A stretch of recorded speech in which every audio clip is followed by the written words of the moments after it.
Hello, this is Team 58 of CS 6310 from the fall 2017 semester, demonstrating the team project assignment number 10, course management system. I am Scott. My fellow team members are Tony, Tina, and Rada. To start the simulation off here, I have reset the database by recreating the table structure necessary by using an import here.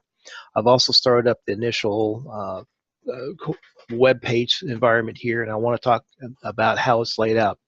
These first three tabs here are not filled in. We're waiting on university direction as to how they want to have these three tabs actually looking, as well as the help and logout over here. The only tab that has any content right now is the admin tab. And notice it's loading the CSV files right now, which is the 6 files that list the information up to this point, the instructors, the students, the courses, and such. It does not include the individual student request. There are 26 of those request files, which is what the 0 through 25 here provide us. There are 4 buttons that we're using here, and I just pushed the run current term button here to start the processing off here. WECA is a system that we use to provide course suggestions based on history and prereq chains to provide the admin suggestion for courses to offer. There are 8 courses that are actually suggested here by WECA, and I could actually transfer these things in one by one here by selecting these individual course assignments here, or I can just accept the assignment right here, or suggestions I should say. And so those 8 courses are here. That leaves 2 courses here, so I would also add in 2 courses that I believe are courses that make sense to add in. And then I'll run the assignment, and notice that there's 22 students requesting course 2, and everything else is a 0 for that first semester. I will run the final grades right now, and there's some stuff down below I'll get to after the end of this next term here. So I'll go ahead and run the second term now. And again, the WECA suggestions will come up here. I believe it's the same 8 here. We'll accept those. Add in the course 6, add in the course 18 again. We'll run the assignment here, and now you'll see that the 22 students that took the course 2 last time are taking 2 separate courses, software engineering and data structures. However, there are a couple of them that did not get those courses recommended here. That's because you'll find them down here in terms of what was actually handled. The status in terms of requests. Rebecca had course 6 denied because of missing prereqs, as well as Terry had course 5 rejected for the same reason. So those are the 2 folks that did not do well last semester, and therefore they can't continue until they pass the second course number 2. And then the remaining students were granted the access to the courses they want.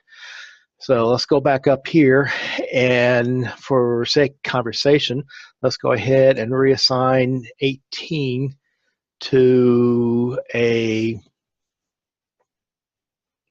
that's not what I want to do. Assign 18 to 20 here, and submit that change there, and then we'll go ahead and run the final grade. Turns out that there's not an effect there because no one actually requested that, but that's how you would reassign it. Now, going down on the page here, I've showed you the request processes and the status here and the various pages here. The next thing down that was present there earlier, but I didn't show you at that time, is that for each term, when you run the final grades, these grades are assigned in an expected distribution of grades. And this presentation here is sorted by the grade letter, not the student. And so there's the A's and the B's, and then the C's, D's, and F's are over here. So 1, 2, 3, 4, 5 students were not successful in the courses that they took. In addition to that, the other table information that's presented here is the student status and cost, which gives you the information that as to how many students have passed courses and the cost they've incurred up to this point here. This is not available the first semester, but it is available after you finish processing the second semester. The last two things I want to point out here are these two buttons up here. Run all term basically it takes the process away from the individual buttons up here and runs from course 2 through the last remaining request file there is. And so you cannot stop it once it gets going. We will not show that here.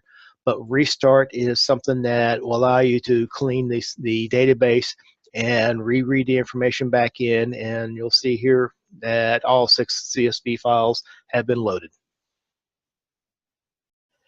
To wrap up the discussions here, the demonstration, I would like to say a few words about WECA. We use a prereqs as a seeding process to embellish the course history so that WECA was able to provide more information. However, it does not utilize any kind of curriculum course requirements. As far as phase 2 is concerned, we feel it should continue to use the course history, as well as it would be helpful to know about the expected number of students. Continue to use prerequisites, as well as understand what curriculums are and the ratio of students to curriculum, so that we can figure out how many courses to offer.